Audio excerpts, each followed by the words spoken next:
What in the world is happening to our world?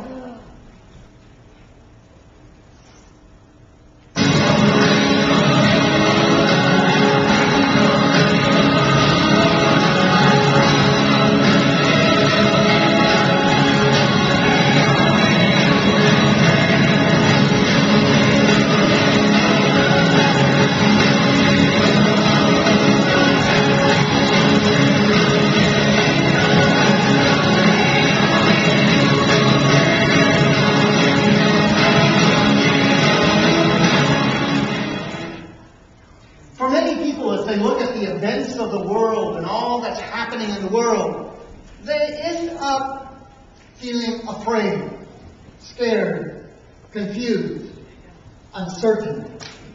People begin to ask themselves at times, quietly, silently, is this the end of it all? Are we really facing the end of the world in my lifetime? There is the realization that this old world is a rocking and a rolling and a shaking and a changing. And sometimes we begin to be afraid.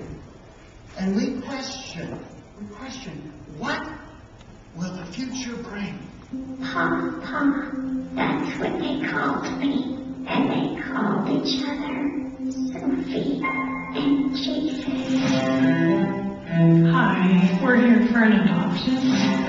We can't release him until this comes off. He has about a month to go. The woman that was here before said that he only had 6 months left. If he bonds with you, he could easily hang on 5 years. 40 in 5 years. 40 is basically 50, and That's it for us. I always thought I'd be smarter. Time goes quickly.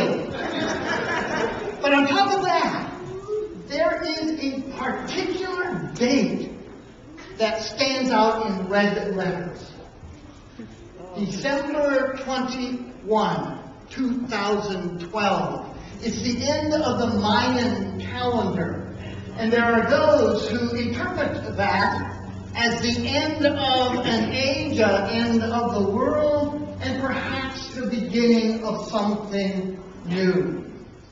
And so we end up sometimes just having more confusion and more uncertainty and more fear. And into this kind of big cauldron of uncertainty and mystery, we add the book of Revelation. My, oh my, what's next? We read the last book of the Bible, the last chapter in the story. And now, once we read Revelation, we understand everything totally clearly and understand everything just as if it was mud. Yeah. There are those who want to read the book of Revelation literally, exactly as it is written. And the first time I read the book of Revelation, that's what I did. I was very, very young, a young child. And I read it literally. And I had a dog who had just died. And I read Revelation 22:15. And it says the dogs would be outside the gate of the New Jerusalem. And I took that literally. My dog was going to be in heaven. He was an outside dog anyway, so I didn't need to be inside the gate. Outside was fine. I read things like the sorcerers and the fornicators would be there. But as a young child, I didn't understand that then, and I'm not sure if I understand it now. All I knew was I understood dogs. And they were going to be, my dog was going to be outside the gate. But the book of Revelation is full of really kind of wild and mysterious things. Things and images that have inspired artists and visionaries for some 2,000 years. Inspired people to seek to depict the end of the world and the meaning of this apocalyptic writing. The writer, John, uses plain, ordinary words to create images or kind of literary impressions. And you and I are left to interpret them and understand them. There are many similarities. Oh, there are differences, but there are many similarities between the first century A.D., the approximate days, time that this book was written, and the first decades in our 21st century. Way back then, in that turn of the first century, end of the first century, times were changing then, just as they are changing now. There were people at the end of that first century who really wondered. They really questioned. Is the end of the world really going to happen in our lifetime? Are we coming to the end of it all? Way back then, in that end of that first century, it was hard to be a follower of Jesus. Now, they lived in a society at a time that was extremely acceptable, tolerant. You could do anything you really wanted. You could believe anything you really wanted. You could worship in any way you wanted. Except, once a year, you had to take a little pinch of salt and throw it to the Roman emperor, and you had to say the words, "Caesar is Lord." It didn't matter if you believed it. You just had to say it. And if you didn't, and this group of people who were followers of this Jesus had a hard time saying Caesar is Lord. And so if they didn't or wouldn't or couldn't say those little words, they were persecuted. We too need to hear the message of Revelation. Whether we are graduating seniors or kind of gray-haired seniors, we all need that message. We're really wondering, what's next?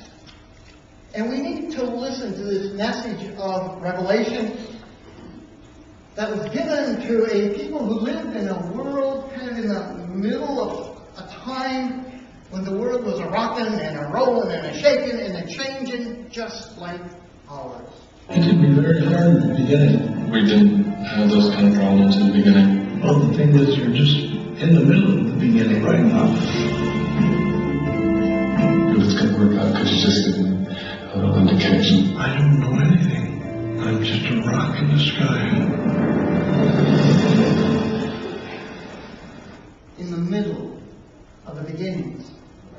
Well, the way you seniors look at the world, it's different than the way I do. The way your faith is being shaped and what it will actually become is probably going to be different than the way I shape my faith and the way it has become.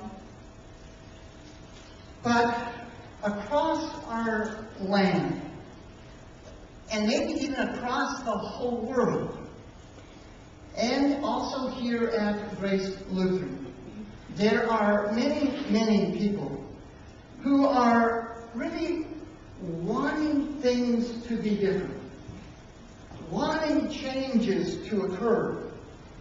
And so our world and our church are challenged. And the difficulty is that nobody actually knows exactly what all these changes are going to look like in the end.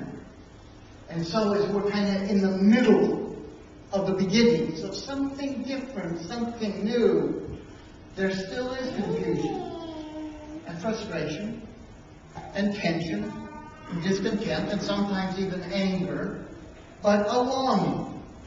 The ending of the way things have always been is but the beginning of something new and the beginning of a new future. But whether in the future or whether in the present, life is always a changing.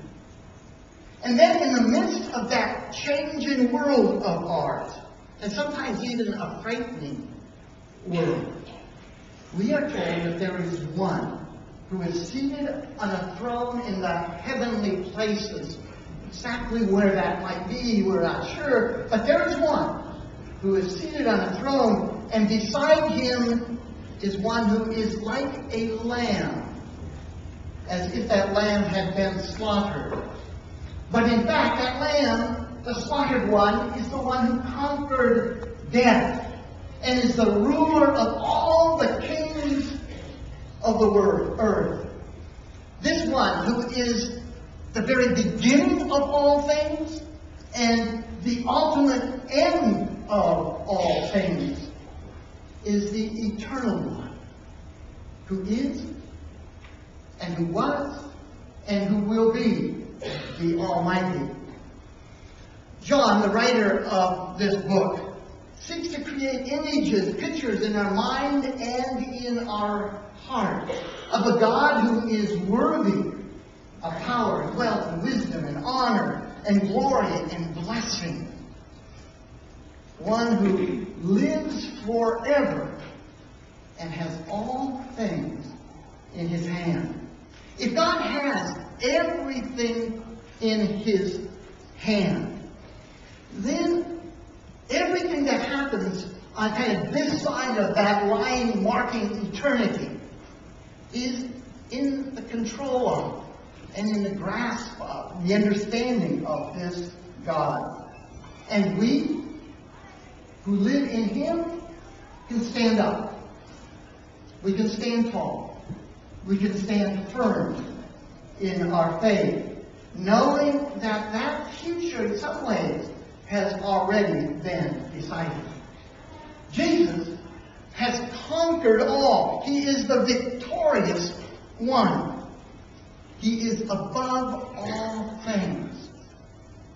It is said of Jesus that he is the same yesterday, today, and forever. That's pretty constant. That's pretty constant, faithful, continuous. But this same one who is so constant is the one who inspired the author of Isaiah to write these words. He said, "See, the former things, the way things have always been, have come to pass, and new things I now declare. Before they spring forth, I tell you of them." So you see, we don't have to be afraid of this changing world of ours. Because Jesus, who is constant, is also the author of change. He has all things in his hand. There is a future for us. And that future is already waiting for us. Yes, a future in your lives in the years ahead, and an ultimate future in which there will be no more hunger, no more thirst. And the Lamb who is at the very center of all creation, the writer of John says, will guide us to the springs of the water of life. And God will wipe away every tear from our eyes. God will wipe away all the brutality of our world, all the murders on our streets, all the divisions in our families, all the abuse that takes place between people. God will wipe away all the wars that we fight in so many countries of this world. God will wipe away all the hunger and the starvation that is present. Yes, there is a future. And that future, ultimately, is in the hands of this one who is so stable and so constant, but who is also the author of change.